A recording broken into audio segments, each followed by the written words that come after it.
Welcome back.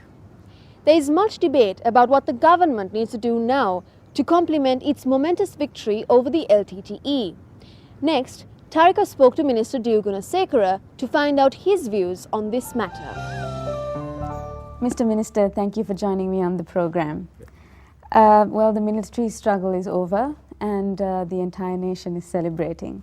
But I think everyone agrees that there's still a lot of work to be done in terms of achieving a sustainable long-term peace. Mr. Minister, you yourself have shown enormous commitment towards what you have named as your ministry's highest priority, which is national integration. But you have also said on a previous occasion that the war was the main hindrance to this. What is your ministry's first step now that the war is officially over? The immediate challenge that we are facing is the question of IDPs, because close upon 300,000 people are there. So we are required to complete the demining really as early as possible, as quickly as possible. Already the Mana district of demining is over, so we can be now. That's why we started shifting people to our own villages, houses. But in the Kilinochchi, Mullaitivu and part of Jaffna districts, of course, that is yet to be complete, yet to be started even. So that takes time, So we had to, and we have to get the UN certificate that the mines are cleared, the people are suitable for habitation. Okay, so what part does your ministry play specifically? We can't play any role because only these things are, really speaking, we will have to create the necessary atmosphere, environment and necessary conditions for us to go ahead with our own program of national integration.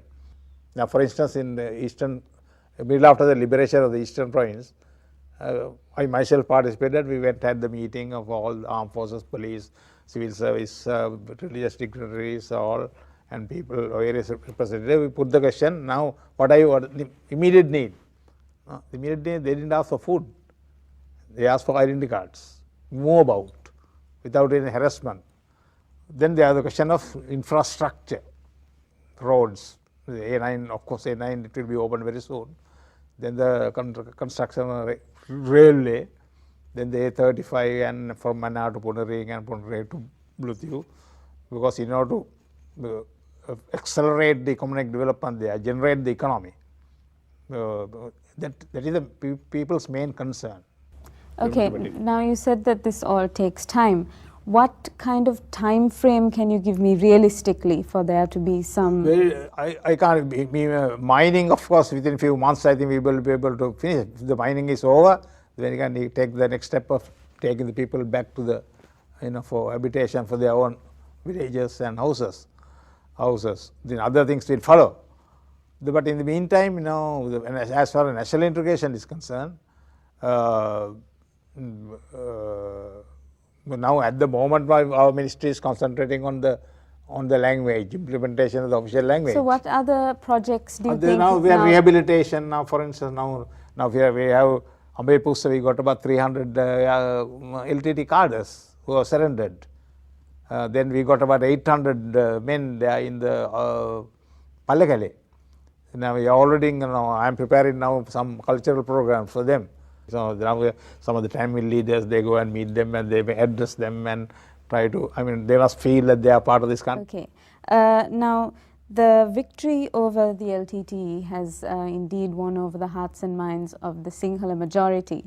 Do you think, can you say if it's, is it possible to say the same for the Tamil Even there are large sections, the Tamil people, Muslim people who rejoice.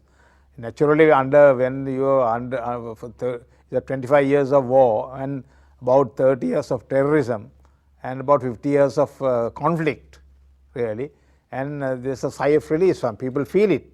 Now you can move about in the town without any harassment, any fear and insecurity. So naturally, there will be an outburst. That of course it will vanish away, fade away in about a matter of few days. So you'll have to come back to the normal. Then we are facing.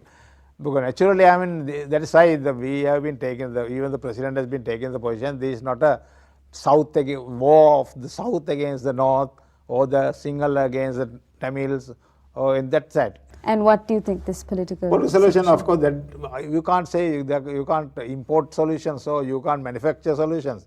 It is something which can do. All the political parties must get together and produce something acceptable to the to all communities. That's how now it started. That's why in preparation of that, our ministry we started. In fact, I presided over the whole party conference, the first meeting. So they have produced something. So that is not.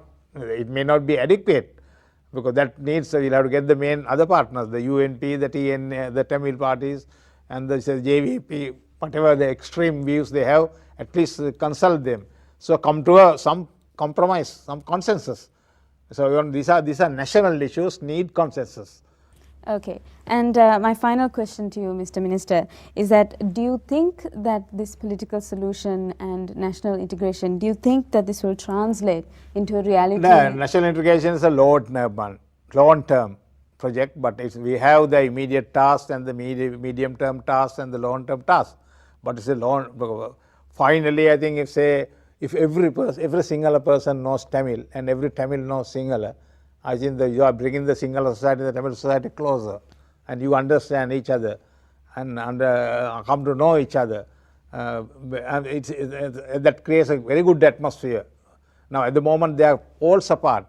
What Tamil people and the Tamil society and Tamil society completely over the last 50 odd years. So now we'll have to bridge that gap.